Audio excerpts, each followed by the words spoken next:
ప్రియులైన మీ అందరికీ యేసుక్రీస్తు ప్రభువారి పేరట వందనాలు తెలియచేస్తూ ఉన్నాను. దేవుని యొక్క వాక్యమును ధ్యానము చేద్దాం. గలతీ వ్రాసిన పత్రిక 6వ అధ్యాయము 7వ వచనం.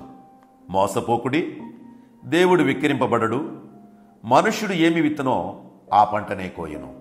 ప్రియులరా, మనకందరికీ వాక్యం తెలిసిందే, చాలామంది ఉచ్చరిస్తూ ఉంటాం కూడా, మనుషుడు ఏమి విత్తుతాడో అదే పంటను కోస్తాడని. మరి ఇక్కడ పరిశుద్ధాత్మ దేవుడు దేని గురించి మాట్లాడుతున్నాడు అనేది కూడా మనకు తెలుసు. ఆ విత్తేటటువంటి విత్తనము దేవునిదై ఉండాలి. ఆ దేవుని నుండి వచ్చేటటువంటి విత్తనము ఆత్మ ఫలాలు ఫలించేదై ఉండాలి.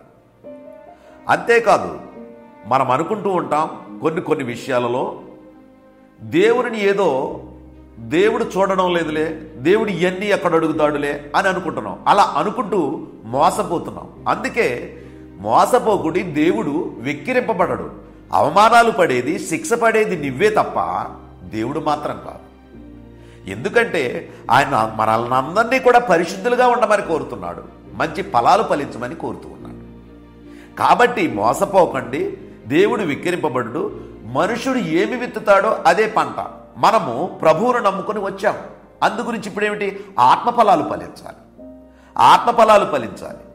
ఒక ఇంటి యజమాని ఉన్నాడు. తను చాలా జాగ్రత్తగా ఉంటూ ఏదో చాటుని ఏదో పని చేస్తున్నాడు. ఆ చేస్తూ కూడా నీతి సూత్రాలు వల్లిస్తున్నాడు. ఆ ఇంట్లో సంఘంలో అన్నిటిలో కూడా చెబుతూ ఉన్నాడు. ఆ ఒక భయంకరమైనది ఒక వీక్నెస్ ఉంది. ఆ వీక్నెస్తో వీళ్ళందరికీ తెలిసింది, సంఘంలో తెలిసింది, పిల్లలకు తెలిసింది, ఇంట్లో వాళ్ళకు తెలిసింది, అందరికీ తెలిసింది. అందరికీ తెలిసినప్పుడు, అతగాడి స్థితి తెలిసినప్పుడు, అతను చెప్పినప్పుడు వారు వింటారా? ఎట్టి పరిస్థితుల్లోనూ వినరు. అతని గురించి తెలిసినప్పుడు వారు ఎట్టి పరిస్థితుల్లో వినరు. ఏమిటంటే ఆ విత్తనం ఏదైతే విత్తుతున్నాడో అదే ఫలాలు. చెప్పుకోవాల్సింది ఎక్కడి నుంచి స్టార్ట్ అవుతుందో తెలుసా? ఇంట్లో నుంచి స్టార్ట్ అవుతుంది. ఎందుకంటే నీవు చెప్పేటప్పుడు నీ కుమారుడు నీ దగ్గర ఉన్నాడు, వెళ్ళిపోతూ ఉంటాడు. నువ్వు చెప్పేటప్పుడు నీ కుమార్తె నీ దగ్గర ఉండదు, వెళ్ళిపోతూ ఉంటుంది. కారణం ఏమిటంటే ఏదో ఒక కారణం, బలమైన కారణం ద్వారా నీ భార్య దగ్గర కూడా నువ్వు మాట్లాడాలనుకుంటున్నప్పుడు ఆమె మొహం తిప్పుకుని వెళ్ళిపోతూ ఉంటుంది. ఏదో పట్టుకొచ్చి కాఫీ ఇస్తుంది, ఏదో పట్టుకొచ్చి టిఫిన్ పెడుతుంది, ఈ విధంగా చేస్తుంది. కానీ నిన్నంటే ఇష్టపడడం లేదు. దాన్ని బట్టి ఏమిటి? నేనంటే భయము అని అనుకుంటున్నావేమో, కానీ నీ ఫలము చెడిపోయింది, నీ విత్తనము చెడిపోయింది. అందుచేత నీవు వారిని ఎదిరించలేవు. ఎదిరించినా కూడా వారు ఏం చేస్తారు? తిరుగుబాటు చేస్తారు. ఒకానొక సమయంలో ఏమంటారో తెలుసా? ముందు అతన్ని సరి చేసుకోమని చెప్పు అంటారు. ఏదో ఎఫెన్స్కి వచ్చినప్పుడు మమ్మీ డాడీని సరి చేసుకోమని చెప్పు. అటువంటి పరిస్థితే వస్తే మన స్థితి ఏమిటి? అందుకే మనుషుడు ఏమి విత్తుతాడో అదే పంటను కోస్తాడు. అందుగురించి వీళ్ళు బయటికి వెళ్ళిన తర్వాత, కాలేజీలకు వెళ్ళిన తర్వాత, అటు ఇటు వెళ్ళిన తర్వాత, ఆయా కుటుంబాల్లో ఉన్నటువంటి పెద్దలు చూస్తున్నప్పుడు వెళ్ళిన తర్వాత వాళ్ళు అలా చేస్తున్నారు, వీళ్ళు అలా చేస్తున్నారు, మా వాళ్ళు విదేశాల్లో ఉన్నారు, అక్కడ ఉన్నారు, ఇక్కడ ఉన్నారు, కాబట్టి మమ్మల్ని అడిగేవాడు లేడు, కాబట్టి వాళ్ళు అక్కడ ఏదో చేస్తున్నారు, మేము ఇక్కడ ఏదో చేస్తున్నాం, మా ఇష్టం. ఇదేమైంది? మనుష్యుడు ఏమి విత్తుతాడో అదే పంటను జరిగిపోతా ఉంది. ఎంతోమంది ప్రాణాలు పోగొట్టుకుంటున్నారు. ఎంతోమంది బైకుల మీద వెళ్ళి యాక్సిడెంట్లు అయిపోతున్నాడు, పార్టీలకు వెళ్ళి పోతున్నారు, అనవసరమైన జీవితాన్ని పాడు చేసుకుంటున్నారు. ప్రియమైన వారలారా, ఎవరు వీళ్ళు? క్రైస్తవులు, ప్రభువుని ఎరిగినటువంటి కుటుంబాలు. అందుకే ఇది బాధాకరంగా ఉంది. అందుకే ఇక్కడ ఏమంటున్నాడు? ఎలాగనగా తన శరీరేచ్ఛలను బట్టి విత్తువాడు తన శరీరం నుండి క్షయమనే పంటను కోస్తాడు, ఆత్మను బట్టి విత్తేవాడు ఆత్మ నుండి నిత్య జీవం అనే పంటను కోస్తాడు. ఆత్మను బట్టి విత్తేవాడు ఏంటంట? ఆత్మ నుండి నిత్య జీవము. క్షయము అంటే కనిపిస్తుంది, తర్వాత కనిపించకపోవచ్చు, అది క్షయము. ఆత్మను బట్టి ఇచ్చేది ఇప్పుడు 70-80 సంవత్సరాలు ఉంటాయి, తర్వాత పోతాయి. తర్వాత యుగయుగాలు ఉండేటటువంటి పరలోకం. ఆత్మ సంబంధమైన ఫలాలు ఇక్కడ ఫలిస్తేనే ఆ యుగయుగాల సంబంధమైన పరలోకం మనకు దొరుకుతుంది. అందుకే యోబు గారు అంటాడు 4వ అధ్యాయం 8వ వచనంలో, అక్రమమును దున్ని కీడును విత్తువాడు దానినే కోస్తారన్నాడు. అవును కదా, మనం చేసే పనులన్నీ క్రమంగా ఉన్నాయా? క్రమముగా ఉంటే మంచి విత్తనమే మనది. ఆ క్రమం లేకపోతే అక్రమమును దున్ని ఏం చేస్తున్నాం? కీడును విత్తుతున్నాం. మనం ఏదో లంచం తీసుకుంటే ఎదుటివాడి కీడు చేస్తున్నాం, ఇంకొకటి దగ్గర ఏదో తీసుకున్నాం, ఎదుటివాడి కీడు చేస్తున్నాం, అక్రమమును విత్తుతున్నాము, కీడు చేస్తున్నాము. అందుకే హోషేయాలో చూడండి 10వ అధ్యాయం 13వ వచనంలో, హోషేయ గ్రంథంలో 10:13లో, నీ ప్రవర్తనను ఆధారం చేసుకొని నీ బలాఢ్యులను నమ్ముకొని నీవు చెడుతనము పంటకై దున్నితివి.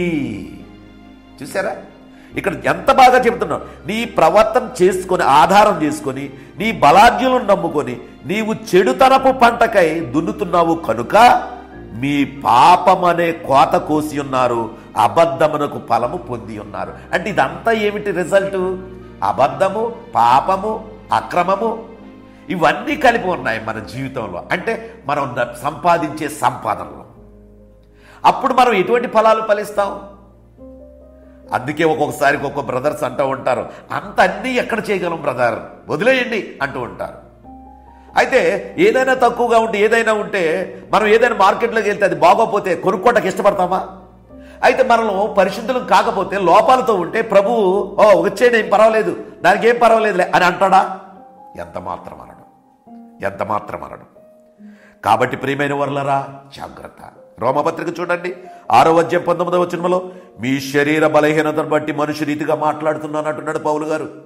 మీ శరీర బలహీనతను బట్టి మనుషు రీతిగా మాట్లాడుతున్నాను. ఏమిటంటే అక్రమము చేయుటకై అపవిత్రతకను మీ అవయవములను దాసులుగా ఎలాగు గతంలో అప్పగించారో అలాగే పరిశుద్ధత కలుగుటకై ఇప్పుడు మీ అవయవములను నీతికి దాసులుగా అప్పగించండి. పరిశుద్ధత కలుగుటకై నీతికి దాసులుగా అప్పగించండి.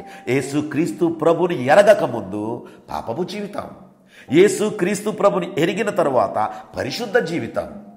ఇప్పుడు ఏం చేస్తాం? అన్నీ వదిలేసాం, పరిశుద్ధులుగా మారిపోయాం. మన తలంపులు కానీ అన్నీ కూడా, ఒకవేళ తలంపులు వచ్చినా దేవుని యొక్క వాక్యాన్ని గుర్తు చేసుకుంటాం, అక్కడ ఆగిపోయి వాక్యం ద్వారా ప్రొసీడ్ అవుతూ ఉంటాం.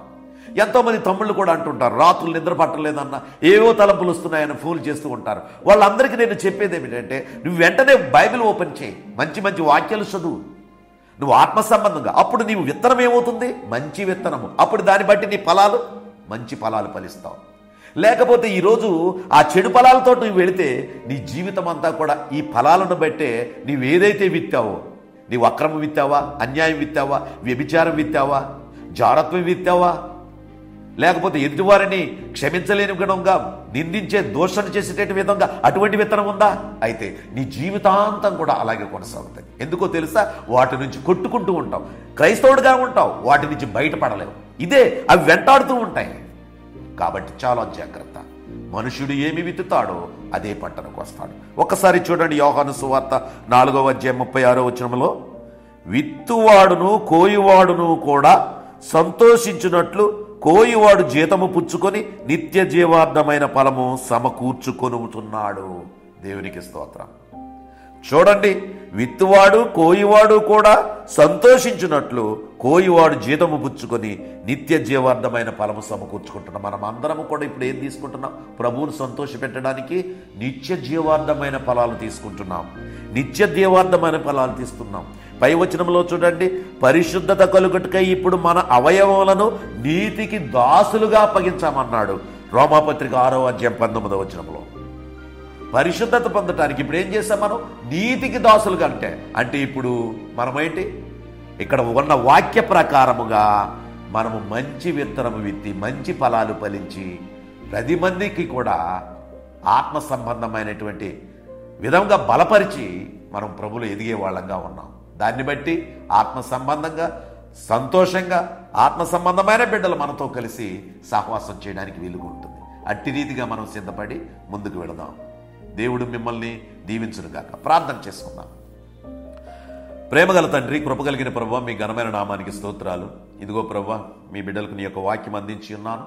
మనుషుడు ఏమి విత్తుతాడో అదే పంటను కోస్తారన్నారు. కాబట్టి తండ్రి, ఇప్పుడు విత్తేటటువంటి ఈ పంట ఆత్మ సంబంధమైన పంటగా మేమందరం నేర్చుకొని ప్రభువా, శరీర సంబంధమైనటువంటి పంటలు మాలో లేకుండా బలంగా ఉండడానికి మమ్మల్ని అందరినీ సిద్ధం చేయమని ఈ సందేశం ద్వారా అందరూ కూడా తమను తమను పరీక్షించుకొని నీ వైపు చూడడానికి బిడ్డలని బలంగా నడిపించడానికి కార్యం చేయమని మా ప్రభువును రక్షకుడునైన యేసుక్రీస్తు వారి పరిశుద్ధమైన నామమును బట్టి ప్రార్థన చేయుచు వేడుకొనుచున్నాం మా పరమ తండ్రి. ఆమేన్. అందరికీ వందనాలండి. God bless you all.